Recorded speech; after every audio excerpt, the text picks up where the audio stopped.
की तरफ से आयोजित हुई लाइब्रेरियन भर्ती परीक्षा के बाद अब आपत्तियां बेरोजगारों पर आर्थिक रूप से भारी पड़ रही हैं। 700 पदों पर आयोजित हुई इस परीक्षा में करीब 60,000 से ज्यादा अभ्यर्थियों ने परीक्षा में हिस्सा लिया। लेकिन हैरानी की बात यह है कि सवालों पर आपत्ति करने वाले अभ्यर्थियों से पैसे वसूले जा रहे हैं। दरअसल परीक्षा के प्रश्नों को लेकर अब बोर्ड की तरफ से आपत्तियां ली जा रही हैं और परीक्षा के बाद करीब 8 से 10 सवालों को लेकर आपत्तियां प्राप्त हो रही हैं। बोर्ड की तरफ से हर प्रश्न के लिए 100 रुपए का शुल्क लिया जा रहा है, जिसके चलते प्रत्येक परीक्षार्थी को 800 रुपए से लेकर 1,000 रुपए तक का भुगतान करना पड़ रहा है। परीक्षा को लेकर करीब 20,000 परीक्षार्थियों की आपत्तियां दर्ज होने की संभावना है।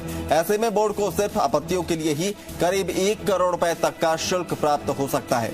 आर्थिक भार झेल रहे परीक्षार्थियों का कहना है कि प्रश्न पत्र बनाते समय बोर्ड द्वारा गलतियों को लेकर कोई ध्यान नहीं दिया जा रहा, जिसका खामियाजा बेरोजगारों को आर्थिक रूप से भुगतना पड़ रहा है। अगर परीक्षा से पहले ही बोर्ड प्रश्न पत्रों को क्रॉस चेक करवा ले, साथ ही एक्सपर्ट से इनकी जांच करवाई जाए तो प्रश्नों में कोई गलती नहीं रहेगी और इससे बेरोजगार आर्थिक भार से भी बच पाएंगे।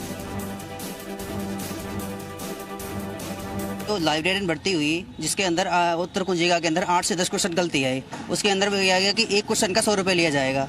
आज कोविड-19 को देखते हुए हर अभ्यर्थी बेरोजगार है, उनके घर वालों इस तरह सक्षम नहीं है। लेकिन जो 15 से 20,000 रेट लगाएंगे तो एक जने का भी 100 रुपये हुआ तो 20 लाख के करीब होते हैं, जो कि असमर्थ में है, अभ्यर्थी इस दिन को असमर्थ है।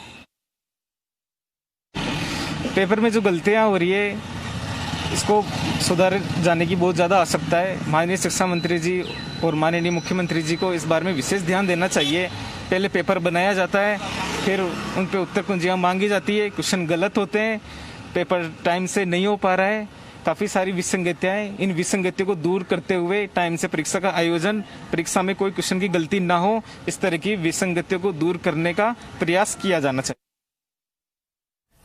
ललित हमारे संवाददाता ज्यादा जानकारी के साथ फोन लाइन पर है। ललित, वाजिब सवाल है कि गलतियां भी बोर्ड करे और उसके बाद धन की उगाही भी करे, अपना खजाना भी भरे, लेकिन जो बेरोजगार हैं उन पर वाकई आर्थिक रूप से ये भार है। अब जो कि विरोध हो रहा है, खुलकर आवाज उठाई जा रही है, तो क्या आगे कोई कार्रवाई होती है, इस पर नजर आ रही है?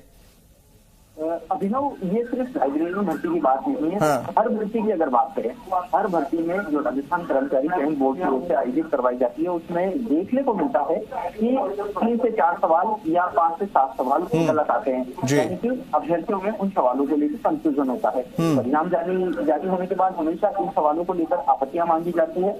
आपत्तियों के लिए प्रति सवाल 100 रुपए का शुल्क वसूला जाता है। कि अब लाइब्रेरियन भर्ती में बता रहे हैं कि 8 से 10 सवालों को लेकर बहुत ज्यादा कंफ्यूजन है। ऐसे में अभ्यर्थी जिन्होंने 60,000 अभ्यर्थी परीक्षा में बैठे हैं, इनमें से तकरीबन 20,000 जो परीक्षार्थी हैं वह इन सवालों को लेकर आपत्तियां लगाएंगे। यदि प्रति सवाल 100 रुपए के हिसाब से भी माना जाए, हाँ, तो प्रति परीक्षार्थी को 1,000 रुपए का शुल्क का भुगतान करना पड़ेगा। और यदि 20,000 जो आपत्तियां यदि प्राप्त होती है बोर्ड को, तो इसकी तकरीबन 2 करोड़ रुपए की जरूरत है, वो बोर्ड की ओर से लिया जाएगा। तो लगातार ये मांगे उठती आई है कि जो भर्ती परीक्षा होती है, क्यों न उन प्रश्न पत्रों को क्रॉस वेरीफाई किया जाए, एक्सपर्ट से जांच करवाई जाए, ताकि किसी भी प्रकार की आपत्ति से बचा जाए। लेकिन हर बार हर परीक्षा के बाद यही सवाल खड़ा होता है कि आखिर क्यों प्रश्न पत्रों में आपत्तियां रखी जाती हैं, जिसके चलते बेरोजगारों को एक बार आर्थिक भार का सामना करना पड़ता है। ठीक है ललित, आप बने रहेगा हमारे साथ, अगली बड़ी खबर पर भी आपसे चर्चा करेंगे। एक बड़ी खबर अपने दर्शकों को बता दें, इस वक्त की बड़ी खबर राजधानी जयपुर